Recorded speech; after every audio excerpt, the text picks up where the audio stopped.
পরবর্তী জিম্মি মুক্তি নিশ্চিত না হওয়া পর্যন্ত ৬ শতাধিক ফিলিস্তিনিকে আটকে রাখার ঘোষণা নেতানিয়াহুর।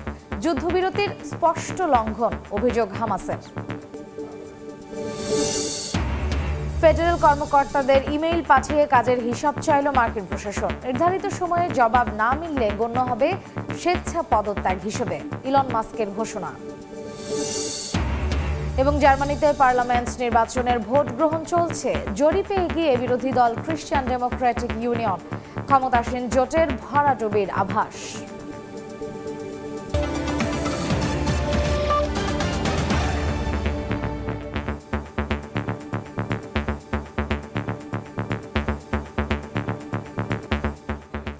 আন্তর্জাতিক সময়ের সঙ্গে আছি আমি মার্জিয়া শ্রেয়া। চলতি সপ্তাহেই রাশিয়া ইউক্রেন যুদ্ধ বন্ধ হতে পারে বলে ইঙ্গিত দিয়েছে যুক্তরাষ্ট্র। শনিবার হোয়াইট হাউসের প্রেস সচিব জানান, প্রায় ৩ বছর ধরে চলা এই সংঘাত বন্ধে চলতি সপ্তাহের মধ্যে একটি চুক্তিতে পৌঁছানোর ব্যাপারে বেশ আত্মবিশ্বাসী ডোনাল্ড ট্রাম্প। কিয়েভের সঙ্গে খনিজ সম্পদ নিয়েও চুক্তি হতে পারে বলে জানিয়েছেন মার্কিন প্রেসিডেন্ট। ইউক্রেন ইস্যুতে আলোচনায় শিগগিরই ট্রাম্প পুতিন বৈঠক হতে যাচ্ছে বলে জানিয়েছে রুশ পররাষ্ট্র মন্ত্রণালয়। শনিবার রাশিয়া ইউক্রেন যুদ্ধ নিয়ে আশার কথা শোনান হোয়াইট হাউসের প্রেস সচিব ক্যারোলিন লেভিট। বলেন, প্রায় ৩ বছর ধরে চলা এই সংঘাত বন্ধে এ সপ্তাহের মধ্যে একটি চুক্তিতে পৌঁছার ব্যাপারে আত্মবিশ্বাসী ডোনাল্ড ট্রাম্প। সম্প্রতি ইউক্রেন যুদ্ধ শুরুর দায় জেলেনস্কির কাঁধে চাপালেও এবার ভিন্ন সুর ট্রাম্পের কণ্ঠে। শনিবার ওয়াশিংটনে একটি সম্মেলনে দেয়া ভাষণে তিনি বলেন, রাশিয়ায় ইউক্রেনে আক্রমণ করেছে, তবে জেলেনস্কি এবং তৎকালীন মার্কিন প্রেসিডেন্ট জো বাইডেনের রুশ আক্রমণ এড়াতে পদক্ষেপ নেওয়া উচিত ছিল। একই সঙ্গে ট্রাম্প জানান, শিগগিরই খনিজ নিয়ে ইউক্রেনের সঙ্গে যুক্তরাষ্ট্রের চুক্তি হবে। I've spoken to President Putin and I think that thing is going to end, but it's got to end. It's a horrible, horrible thing to watch. Ukraine যুদ্ধ নিয়ে কড়া অবস্থান নেয়ায় ডোনাল্ড ট্রাম্পের সঙ্গে আলোচনায় বসতে যাচ্ছেন ফরাসি প্রেসিডেন্ট ও ব্রিটিশ প্রধানমন্ত্রী। পশ্চিমা দুই নেতাই মার্কিন প্রেসিডেন্টের সঙ্গে বৈঠকে কিয়েভের পক্ষে নিজেদের সমর্থনের কথা ব্যক্ত করবেন বলে জানিয়েছেন। অন্যদিকে যুদ্ধবিরতি ইস্যুতে আলোচনায় শিগগিরই ট্রাম্প পুতিন বৈঠক হতে যাচ্ছে বলে জানিয়েছেন রুশ উপপররাষ্ট্রমন্ত্রী। ফরহাদ চৌধুরী, সময় সংবাদ। কয়েক দফায় ইসরায়েলি জিম্মিরা ঘরে ফিরলেও অপেক্ষা দীর্ঘায়িত হচ্ছে ফিলিস্তিনি বন্দীদের। সবশেষ ৬ জিম্মি ছাড়া পেলেও বন্দী হস্তান্তর আটকে দিয়েছে নেতানিয়াহু প্রশাসন, যেটি যুদ্ধবিরতি চুক্তির লঙ্ঘন হিসেবে চিহ্নিত করেছে হামাস। যুদ্ধবিরতি নস্যাৎ করতে নেতানিয়াহু নোংরা খেলায় মেতে উঠেছেন বলেও অভিযোগ সংগঠনটির। দীর্ঘদিন পর প্রিয়জনকে দেখার অপেক্ষায় স্বজনরা, তবে স্বজনের সন্ধান না জানা ফিলিস্তিনিদের এ অপেক্ষা ক্রমেই দীর্ঘ হচ্ছে। যুদ্ধবিরতির চুক্তি মেনে কয়েক দফা ইসরায়েলি জিম্মিদের মুক্তি দিয়েছে ফিলিস্তিনের স্বাধীনতাকামী সংগঠন হামাস, কিন্তু নানা অজুহাতে চুক্তির শর্ত ভঙ্গ করছে ইসরায়েল। স্থানীয় সময় শনিবার ৬ জিম্মির মুক্তির বিনিময়ে ৬২০ ফিলিস্তিনি বন্দীকে ছাড়ার কথা ছিল ইসরায়েলের, তবে শেষ মুহূর্তে বেঁকে বসেন নেতানিয়াহু। তেল আবিব দাবি করছে, অপমানজনক অনুষ্ঠানের মাধ্যমে জিম্মিদের সম্মান ও অপপ্রচার করে হামাস বারবার চুক্তি লঙ্ঘন করছে। এর জেরে বন্দী মুক্তি বাতিলের সিদ্ধান্ত হয়েছে। নেতানিয়াহুর এমন পদক্ষেপে বেজায় চটেছে হামাস। আল জাজিরাকে দেয়া সাক্ষাৎকারে সংগঠনটির রাজনৈতিক শাখার জ্যেষ্ঠ সদস্য বাসেম নাইম বলেছেন, চুক্তি নস্যাৎ করতে ইসরায়েলি প্রধানমন্ত্রী নোংরা খেলায় মেতেছেন, যেটির মাধ্যমে নতুন করে যুদ্ধে ফিরে যাওয়ার বার্তা দেয়া হচ্ছে। যুদ্ধবিরতির দ্বিতীয় ধাপের আলোচনাতেও যুক্ত হচ্ছে না তেল আবিব। আন্তর্জাতিক গণমাধ্যমগুলো জানিয়েছে, আগামী ১ মার্চ চুক্তির প্রথম পর্যায়ের মেয়াদ শেষ হবে। এর আগেই পরবর্তী পর্যায় নিয়ে হামাস ইসরায়েলের ঐক্যমতে পৌঁছানোর কথা। একই দিন তেল আবিবের রাজপথে আন্দোলনে যোগ দেন হাজারো মানুষ। এ সময় দ্রুত বাকি জিম্মিদের ফিরিয়ে আনার দাবি জানান তারা। বিশেষজ্ঞদের ধারণা, বেঁচে থাকা জিম্মিদের ফিরিয়ে আনার পর আবারও অবরুদ্ধ উপত্যকাটিতে আগ্রাসন শুরু করতে পারে দখলদাররা। মৌসুমীর সাথী, সময় সংবাদ। এবার মার্কিন কর্মকর্তাদের কাজের হিসেবে চেয়ে ইমেইল পাঠালো ট্রাম্প প্রশাসন। নির্ধারিত সময়ের মধ্যে জবাব না দিলে তা স্বেচ্ছায় পদত্যাগ হিসেবে গণ্য করা হবে বলে জানিয়েছেন সরকারি দক্ষতা বিভাগের প্রধান ইলন মাস্ক। কর্মী ছাঁটাইয়ের মাধ্যমে ব্যয় সংকোচনের এই কৌশলের কঠোর সমালোচনা করেছে মার্কিন সরকারি কর্মচারীদের সংগঠন the American federation of government employees. গত সপ্তাহে আপনি কি করেছেন?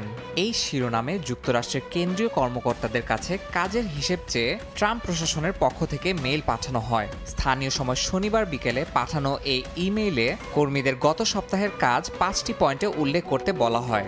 সামাজিক মাধ্যম এক্সে দেয়া এক পোস্টে বিষয়টি নিশ্চিত করেন ট্রাম্প প্রশাসনের সরকারি দক্ষতা বিভাগ বা DOGEর প্রধান ইলন মাস্ক। মার্কিন এই ধনকুবের বলেন, নির্ধারিত সময়ের মধ্যে ওই মেইলের জবাব না দিলে তা কর্মীদের স্বেচ্ছায় পদত্যাগ হিসেবে গণ্য করা হবে।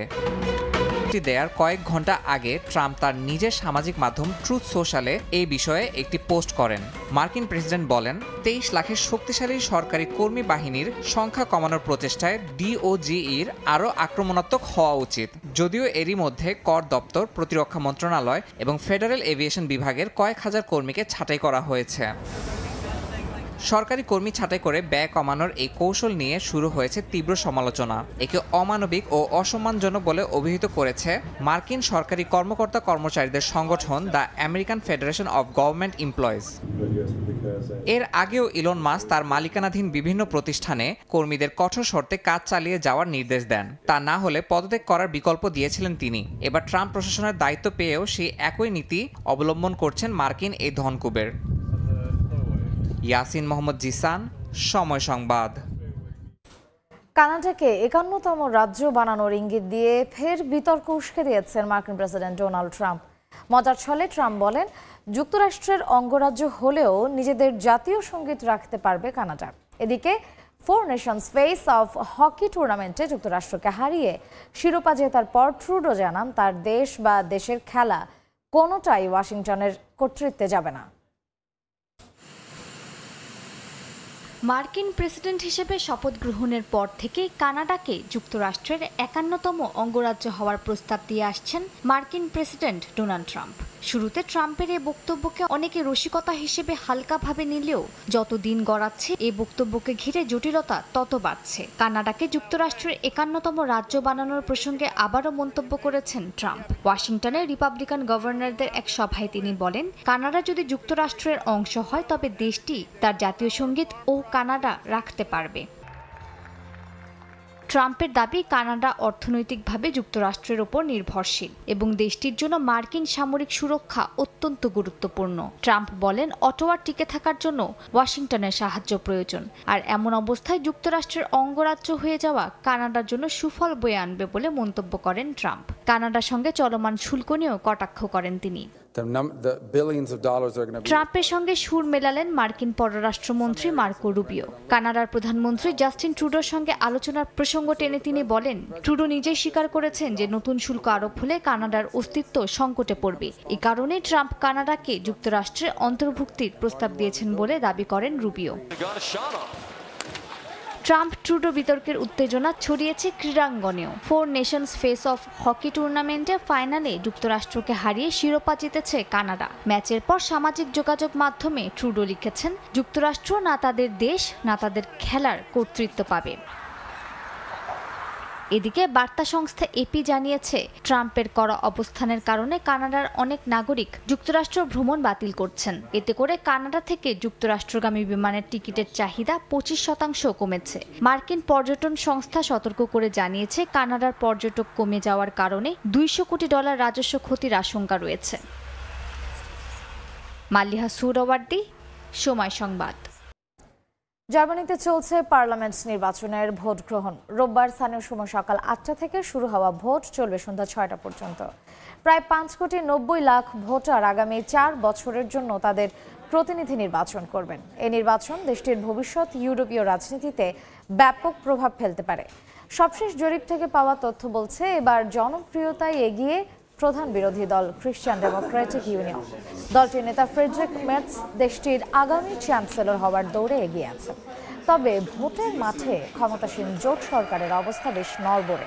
জার্মানির নাজুক অর্থনীতি, জোটে বিরোধ, জলবায়ু ও অভিবাসন নীতি নিয়ে উদ্বেগের কারণে জনপ্রিয়তা কমেছে ওলাফ শলজের।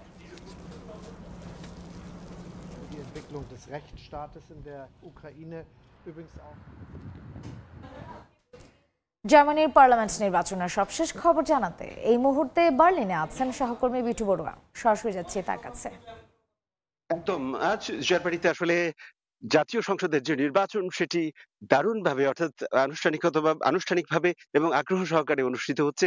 সকাল থেকে জার্মানির অর্থাৎ রাজধানী বার্লিনের বিভিন্ন ভোট কেন্দ্রে আমি গিয়েছি এবং সেখানে যতটুকু দেখতে পেলাম যে সাধারণ মানুষ আসলে তারা তাদের আগ্রহ সহকারে নিজেদের যে প্রার্থী রয়েছে সেই প্রার্থীদের ভোট দিচ্ছেন। জার্মানিতে প্রায় ৫৯.২ বিলিয়ন ভোটার রয়েছে এবং তারা আজকে সারাদিনভর অর্থাৎ সকাল ৮টা থেকে সন্ধ্যা ৬টা পর্যন্ত তাদের নিজেদের যে ভোট সেটি তারা দিতে পারবেন কিংবা সম্পন্ন করতে পারবেন। একসাথে বলা যায় যে এখানে ২৯টা যে রাজনৈতিক দল রয়েছে সেখান থেকে সিডিইউ এবং সিএসইউ অর্থাৎ খ্রিস্টান ডেমোক্রেটিক ইউনিয়ন এবং এসপিডি তাদের এই দুই দলের মধ্য থেকে আসলে যেকোনো একজনকে বেছে নেওয়ার যে ব্যাপারটি সেটা আমরা সকাল থেকে দেখতে পেয়েছি। একই সাথে গ্রিন দলের হাবেক অর্থাৎ রবার্ট হাবেকও তিনিও কিন্তু এই চ্যান্সেলর পদপ্রার্থী হিসেবে রয়েছেন। অন্যদিকে এলিস ভাইডেল অর্থাৎ অল্টারনেটিভ ফর ডয়েচল্যান্ড জার্মানির যে চরম রক্ষণশীল ডানপন্থী একটি দল রয়েছে সেই দলটিরও জনপ্রিয়তা কিন্তু আমরা গত কয়েক সপ্তাহ ধরে দেখতে পাচ্ছি। তারা ২১% ভোট পাওয়ার একটি সম্ভাবনা বিভিন্ন জরিপের মাধ্যমে আমরা দেখতে পেয়েছি। তবে সিডিইউ এবং সিইউসিউ এর যে জনপ্রিয়তা সেটি ৩০-এর কাছাকাছি বলছে। তবে জার্মানিতে যে গত কয়েক মাস ধরে যে রাজনীতিটা চলছে, রাশিয়া ইউক্রেন যুদ্ধ এবং সেখানে যুক্তরাষ্ট্রের যে অনীহা এবং জার্মানিতে যে নানান ধরনের যে জটিলতা রয়েছে রাজনৈতিক দলগুলোর মধ্যে, বিশেষ করে অভিবাসীদের নিয়ে যে রাজনীতি চলছে সেই রাজনীতির মারপ্যাচে পড়ে এখানে কোন দলই যে সংখ্যা গরিষ্ঠতা পাবে না সেটিও কিন্তু জার্মানির যে রাজনৈতিক বিশ্লেষকরা রয়েছে তারাও জানাচ্ছেন। তবে একই সাথে বলা যায় যে সেখানে যে চ্যান্সেলর পদপ্রার্থী অর্থাৎ আজকেই কিন্তু চ্যান্সেলর ওলাফ শলজ বর্তমান যে চ্যান্সেলর রয়েছেন ওলাফ শলজের দিন শেষ হতে যাচ্ছে এবং এরই মধ্যে যে জোট সরকার ছিল গ্রিন এবং এসপিডি অর্থাৎ সোশ্যাল ডেমোক্রেটিক পার্টি এই জোটও শেষ হয়ে যাচ্ছে। সেই সাথে কিন্তু আগামীকাল আমরা জানতে পারবো আসলে কে হতে যাচ্ছেন নতুন চ্যান্সেলর। তার আগে আজকে যে সন্ধ্যা ৬টা পর্যন্ত যে ভোট গ্রহণ চলবে সেখানে নানান ধরনের অর্থাৎ বিভিন্ন বয়সের মানুষ বিশেষ করে যারা ১৮ বছর পার করেছেন তারা কিন্তু ভোটের মাধ্যমে নতুন চ্যান্সেলর আজকে নির্বাচন করার জন্য এগিয়ে যাচ্ছেন এবং আমরা জানতে পেরেছি যে সকাল থেকে জার্মান যে প্রেসিডেন্ট রয়েছে ফ্রাঙ্ক ওয়াল্টার স্টাইনমায়ার তিনি কিন্তু ভোটদানের মাধ্যমে যে ভোট কেন্দ্র উদ্বোধন করা কিংবা ভোট কেন্দ্র খোলার ব্যাপারটা তিনি সেটি করেছেন। আজকে সকালেও কিন্তু আনন্দের একটি বিষয় সেটি হচ্ছে শেষবারের মতো অর্থাৎ চ্যান্সেলর পদ ছাড়ার শেষবারের মতো সকাল 8:30টায় কিন্তু জার্মান চ্যান্সেলর বর্তমান চ্যান্সেলর ওলাফ শলজ তিনি সকালে শরীর চর্চায় অংশগ্রহণ করেছেন এবং বলা যাচ্ছে যে তিনি আসলে নির্ভর রয়েছেন এবং আশা করছেন আজকে শেষ পর্যন্ত গিয়ে তিনি চ্যান্সেলর পদটি তার যে পদ সেটি কিন্তু আপনি ধরে রাখবেন।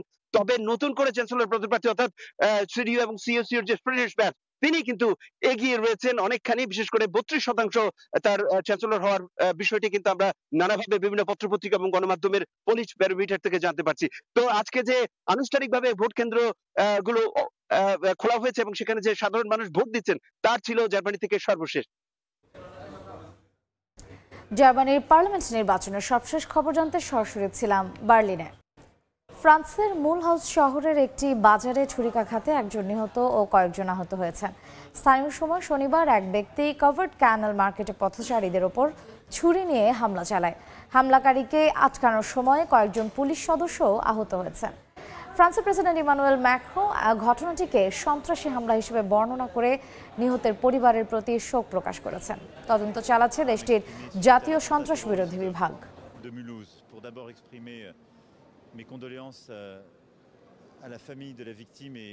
আন্তর্জাতিক সময় আরো থাকছে। জীবন মৃত্যুর সন্ধিক্ষণে খ্রিস্টান ধর্মগুরু পোপ ফ্রান্সিস শারীরিক অবস্থার আরো অবনতি, বেড়েছে শ্বাসযন্ত্রের সংক্রমণ, কমছে রক্তের প্লাটিলেট। খ্রিস্টানদের প্রধান ধর্মগুরু পোপ ফ্রান্সিসের শারীরিক অবস্থার আরও অবনতি হয়েছে। ভ্যাটিকান জানিয়েছে পোপ ফ্রান্সিসের স্বাস্থ্যের অবস্থা সংকটজনক। ৮৮ বছর বয়সী পোপ শ্বাসযন্ত্রের সংক্রমণ ও নিউমোনিয়ায় আক্রান্ত হয়ে হাসপাতালে ভর্তি হন। শনিবার এক বিবৃতিতে ভ্যাটিকান জানিয়েছে পোপ সজাগ রয়েছেন এবং পুরো দিনটি চেয়ারে বসে কাটিয়েছেন, তবে গতকালের তুলনায় তার অবস্থা আরও খারাপ। চিকিৎসকরা জানান পরীক্ষায় দেখা গেছে যে পোপের প্লাটিলেট সংখ্যা কম, যা রক্ত স্বল্পতার সঙ্গে সম্পর্কিত। কুয়েতে গৃহকর্মী বা একক শ্রমিক ভিসা সত্যায়নের ক্ষেত্রে মালিককে সশরীরে উপস্থিত থাকার নির্দেশনাকে স্বাগত জানিয়েছেন প্রবাসীরা। দেশটির বাংলাদেশি কর্মীরা যেন আর্থিকভাবে ক্ষতিগ্রস্ত না হন সেজন্য এই উদ্যোগ নেওয়া হয়েছে বলে জানিয়েছে দূতাবাস। কুয়েত থেকে মঈন সুমনের রিপোর্টে বিস্তারিত। অর্থনৈতিকভাবে শক্তিশালী দেশগুলোর মধ্যে অন্যতম কুয়েত উন্নতির ধারা বজায় রাখতে দেশটির পরিচ্ছন্নতা কর্মী থেকে শুরু করে বিভিন্ন অফিস, আদালত, শপিং মল, রাস্তাঘাট, মসজিদ, শিক্ষা প্রতিষ্ঠান, কৃষি বাগান সহ নানা কাজে বিভিন্ন দেশ থেকে দক্ষ অদক্ষ শ্রমিক নেওয়া হয়। পার্শ্ববর্তী দেশগুলো থেকে কুয়েতের ভিসা নিতে কোনো সমস্যা না হলেও বাংলাদেশের ক্ষেত্রে রয়েছে ভিন্নতা। প্রয়োজন হয় কুয়েতের উচ্চ পর্যায়ের বিশেষ অনুমতি বা লামানা। এই লামানার অজুহাত দেখিয়ে একটি চক্র ভিসার দাম করে রেখেছে আকাশচুম্বী। অন্যদিকে কিছু অসাধু দালালের মিথ্যা প্রতিশ্রুতিতে বিভ্রান্ত হয়ে প্রবাসীরা 20 নম্বর খাদেম গৃহকর্মী ভিসা, 18 নম্বর শুন ভিসা কিংবা ছোট কোম্পানির ভিসা নিয়ে কুয়েতে এসেও পড়েছেন বিপদে। যথাযথ সম্পর্কে জ্ঞান না থাকায় অনেকেই নিজের অজান্তেই অবৈধ হয়ে যাচ্ছেন। এতে কুয়েতে একদিকে যেমন বাংলাদেশের ভাবমূর্তি ক্ষুণ্ণ হচ্ছে, তেমনি আর্থিকভাবেও ক্ষতিগ্রস্ত হচ্ছেন কর্মীরা। এ অবস্থায় কুয়েতের বাংলাদেশি দূতাবাস সম্প্রতি একটি বিজ্ঞপ্তি প্রকাশ করেছে। সেখানে উল্লেখ করা হয়, বাংলাদেশি কর্মীদের স্বার্থ রক্ষার্থে একক ভিসা সত্যায়নের আবেদন শুধু কুয়েতি মালিক বা কফিল দ্বারা দূতাবাসে গ্রহণ করা হবে। এমন উদ্যোগকে স্বাগত জানিয়েছেন প্রবাসীরা। কফিল তথা স্পন্সর খুঁজে পাওয়ার জিনিসটা সহজ হবে এবং একটা দায়বদ্ধতার একটা জায়গায় সহজভাবে বের করা যাবে। ভিসার কোনো জাল থাকবে না, কোনোই থাকবে না। কোনো সময় কোনো সমস্যা হইলে আমরা কুয়েতে ধরতে পারবো। সংশ্লিষ্টদের মতে, কুয়েতে সর্বক্ষেত্রে বাংলাদেশের কর্মী নিয়োগে দূতাবাসের সত্যায়ন বাধ্যতামূলক করা হলে একদিকে যেমন ভিসা জালিয়াতি অনেকাংশে কমবে, তেমনি আর্থিকভাবে ক্ষতিগ্রস্ত হওয়া থেকে বেঁচে যাবেন প্রবাসীরা। মঈন সুমন, সময় সংবাদ, কুয়েত। পেরুর রাজধানী লিমায় বিড়াল নিয়ে আয়োজিত হলো ব্যতিক্রমী মেলা। একসময় ইঁদুরের অভয়ারণ্য কেনেডি পার্ক এখন শত শত বিড়ালের নিরাপদ আশ্রয়স্থল। এসব বিড়ালের খাবার ও চিকিৎসার জন্য স্বেচ্ছাসেবীরা নিয়মিত কাজ করে যাচ্ছেন। স্থানীয়দের পাশাপাশি বিদেশি পর্যটকরাও ভিড় করছেন মেলায়। পেরুর রাজধানী লিমার কেনেডি পার্কে অবাধে ঘুরে বেড়াচ্ছে শত শত বিড়াল। কেউ ছবি তুলছেন বিড়ালের সঙ্গে, আবার কেউ ঘুরে দেখছেন মেলার বিভিন্ন স্টল। স্থানীয়দের পাশাপাশি বিদেশি পর্যটকরাও ভিড় করছেন ভিন্নধর্মী এই মেলায়। এই মেলায় পোষা প্রাণীদের জন্য বিভিন্ন পণ্য পাওয়া যাচ্ছে। এই আয়োজনের মূল লক্ষ্য হলো প্রায় 250টি বিড়ালের জন্য খাবারের খরচের যোগান দেয়া, যাতে আমরা তাদের জন্য শুকনো ও ভেজা খাবার নিশ্চিত করতে পারি। মেলার পাশাপাশি ব্যতিক্রমী এই পার্ক দেখতে যাওয়া পর্যটকদের কৌতূহল কম নয়। পার্কে বিড়ালের সঙ্গে সময় কাটাতে দেখা যায় পর্যটকদের। কেউ কেউ বিড়ালগুলোকে আদর করেন, আবার অনেকে দত্তক নেওয়ার ব্যাপারেও আগ্রহ দেখান। এই পার্কে বিড়াল থাকার পেছনে রয়েছে একটি চমকপ্রদ ইতিহাস। পার্কটি একসময় ইঁদুরের উপদ্রবে জর্জরিত ছিল। পরিস্থিতি নিয়ন্ত্রণে আনতে এখানে আনা হয় কয়েকটি বিড়াল, কিন্তু সময়ের সঙ্গে সঙ্গে সেই কয়েকটি বিড়াল থেকে এই সংখ্যা এখন 200-র বেশি। অনেকেই আবার পার্কে বিড়াল এনে ছেড়ে যান। এই ভবঘুরে বিড়ালের খাবারের সংস্থান করতে স্বেচ্ছাসেবীরা আয়োজন করেছেন এই মেলার। এখনো অনেক মানুষ বিড়ালগুলোকে পার্কে ফেলে যান। সচেতনতার অভাব থেকেই এটা হচ্ছে। বিষয়টি খুবই দুঃখজনক। স্বেচ্ছাসেবীদের এই উদ্যোগের পাশে দাঁড়িয়েছে স্থানীয় প্রশাসন। অর্থ সহায়তার প্রতিশ্রুতি মিলেছে তাদের কাছ থেকে। তবে আয়োজকরা জানিয়েছেন, দীর্ঘমেয়াদী এই বিড়ালগুলোকে সুস্থভাবে বাঁচিয়ে রাখতে প্রয়োজন আরও বড় পরিকল্পনা এবং সমাজের সক্রিয় সহযোগিতা। ইয়াসিন মোহাম্মদ জিসান, সময় সংবাদ। বলিভিয়ার ওরুরো শহরে হাজারো সুরের সম্মিলনে শুরু হলো ঐতিহ্যবাহী কার্নিভাল। কয়েক হাজার সঙ্গীত শিল্পী আর বাহারি নৃত্যে মুখরিত হয়ে উঠেছে পুরো শহর। ঐতিহ্যবাহী এই উৎসবকে কেন্দ্র করে জড়ো হয়েছেন বিপুল সংখ্যক পর্যটক। বর্ণিল পোশাক, সুরেলা বাদ্যযন্ত্র আর চমকপ্রদ নৃত্যে মেতে উঠেছে বলিভিয়া। ওরুরো শহরে শুরু হয়েছে ঐতিহ্যবাহী কার্নিভাল। উৎসবের সূচনায় বিশাল ব্যান্ড শোতে অংশ নিয়েছেন দেশের বিভিন্ন দেশ থেকে আসা অন্তত 70টি ব্যান্ড ও 5000-এর বেশি সঙ্গীত শিল্পী। হাজারো মানুষের সমাবেশে মুখরিত হয়ে ওঠে পুরো শহর। আমি এই ব্যান্ড উৎসবকে বেড়ে উঠতে দেখেছি। প্রথমে ছিল মাত্র 100 থেকে 300 জন, এখন তা প্রায় 6000-এ পৌঁছেছে। এটি সত্যি অবিশ্বাস্য দৃশ্য। বলিভিয়ার হৃদয়ে অনুষ্ঠিত এই কার্নিভাল শুধু একটি উৎসব নয়, একটি প্রাচীন সংস্কৃতি ও ধর্মীয় বিশ্বাসের প্রতিচ্ছবি। এবারের উৎসব উৎসর্গ করা হয়েছে বলিভিয়ার দ্বিশতবার্ষিকীকে। এই উৎসবের মূল আকর্ষণ ডায়াবলাদা নৃত্য। শয়তান ও দেবতার লড়াইকে উপস্থাপন করা এই নৃত্য ধর্মীয় ও সাংস্কৃতিক ঐতিহ্যের মেলবন্ধন। নৃত্যশিল্পী হিসেবে এত চমৎকার সঙ্গীত শিল্পীদের সঙ্গে পরিবেশন করতে পারা সত্যিই গর্বের। এই কার্নিভালকে বিশ্ব ঐতিহ্যের অংশ হিসেবে স্বীকৃতি দিয়েছে ইউনেস্কো। প্রাচীন আন্দিয়ান সংস্কৃতি ও উপনিবেশিক ঐতিহ্যের মিশ্রণে গড়ে ওঠা এই উৎসব শুধু বলিভিয়ার নয়, গোটা লাতিন আমেরিকার গর্ব। সেই সঙ্গে বলিভিয়ার সংস্কৃতির ঐতিহ্যের ধারক ও বাহক এই উৎসব। ইয়াসমিন অনন্যা, সময় সংবাদ। আন্তর্জাতিক সময়ের শীর্ষ সংবাদ জানিয়ে দিচ্ছি আরেকবার। পরবর্তী জিম্মি মুক্তি নিশ্চিত না হওয়া পর্যন্ত 6 শতাধিক ফিলিস্তিনিকে আটকে রাখার ঘোষণা নেতানিয়াহুর। যুদ্ধবিরতির স্পষ্ট লঙ্ঘন, অভিযোগ হামাসের। এবং ফেডারেল কর্মকর্তাদের ইমেইল পাঠিয়ে কাজের হিসাব চাইল মার্কিন প্রশাসন। নির্ধারিত সময়ে জবাব না মিললে গণ্য হবে স্বেচ্ছা পদত্যাগ হিসেবে ইলন মাস্কের ঘোষণা।